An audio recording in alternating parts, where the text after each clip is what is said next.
ආයිබෝවන් 2025 දී සිද්ධ වෙන සෙනසුරු ග්‍රහ මාරුව ඔබට කෙසේ බලපායිද? 2025 මාර්තු 29 වෙනිදා හරියටම 9:47ට සෙනසුරු ග්‍රහතුමා මීන රාශිගත වීම ඔබේ කේන්ද්‍රයට කෙසේ බලපායිද? මේ 2025 වර්ෂයේදී සිද්ධ වෙන ග්‍රහ මාරු වීම අනුව ඒ වගේම ග්‍රහ යුද්ධ ගැන කතා කරනවා නම් විශාල වෙනස්කම් කිහිපයක් සිද්ධ වෙනවා.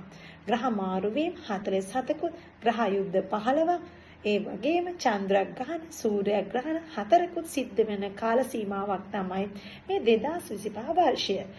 එතකොට මේ 2025 මාර්තු 29 වෙනිදා සිද්ධ වෙන ග්‍රහ මාරුව වසර 30කට පස්සේ තමයි සෙනසුරු ග්‍රහතුමා මීන රාශියට පැමිණෙන්නේ. මීන ලග්න හිමියන්ට, සිංහ ලග්න හිමියන්ට, ඒ වගේම මේෂ ලග්න හිමියන්ට, ඒ වගේම තුලා ලග්න හිමියන්ට, කුම්භ ලග්න හිමියන්ට ඒ රාෂ්ට්‍ර කපල කාල සීමාවක් ආරම්භ වෙමින් තමන්ගේ ජීවිතේ නොසිතූ කඩයිම් වලට මුහුණ දෙන කාල සීමාවක් වගේම සුබඵල අසුබඵල ඊටාම ප්‍රබල කාල සීමාවක් විදියට ජීවිතේ නොසිතූ යම් ආකාරයේ කඩයිම් වලට මුහුණ දෙන යුගයක් බවට පත් වෙන වසර දෙකමාරක් විදියට නම් කරන්න පුළුවන්.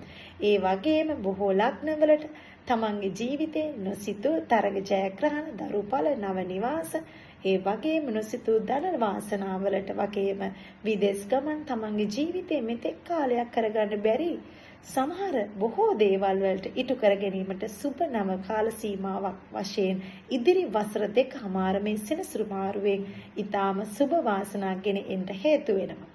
ලාංකික වශයෙන් අපිට මේ ග්‍රහ මාරුව ඊටාම වැදගත් වෙනකොට ඔබේ කේන්ද්‍ර අනුව දසා කාල සීමාව අනුව එකිනෙකාට මේ ප්‍රතිඵල එක එක විවිධාකාරයට හේතු වෙන්න පුළුවන්.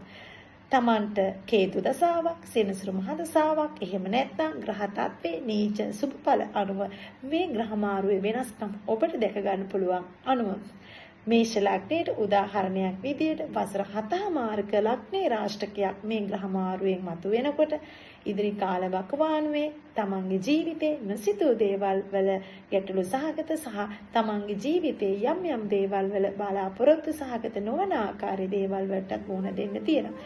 මේ විදියට විවිධ ආකාරයේ මේ මේෂ වෘෂභ මිථුන කටක සිංහ කන්‍යා තුලා ඒ වගේම තුලා වෘශ්චික ධනු මකර කුම්භ යන ලග්න 12ටම විවිධ ආකාරයේ බලපාන මේ ග්‍රහ මාරුවෙන් අනිවාර්යයෙන්ම ඔබේ ජීවිතේට බලපාන්නේ කෙසේද කියලා ඔබ බොහොම සැලකිල්ලෙන් කටයුතු කරත් හොඳයි. ස්තුතියි. සෑමට ජය වේවා. සෑමට සෞභාග්‍යමත් 2025 ග්‍රහ මාරුවේ ඔබේ ජීවිතේ ආලෝකයෙන් ආලෝකයට පත් වේවා. ස්තුතියි. ආයුබෝවන්.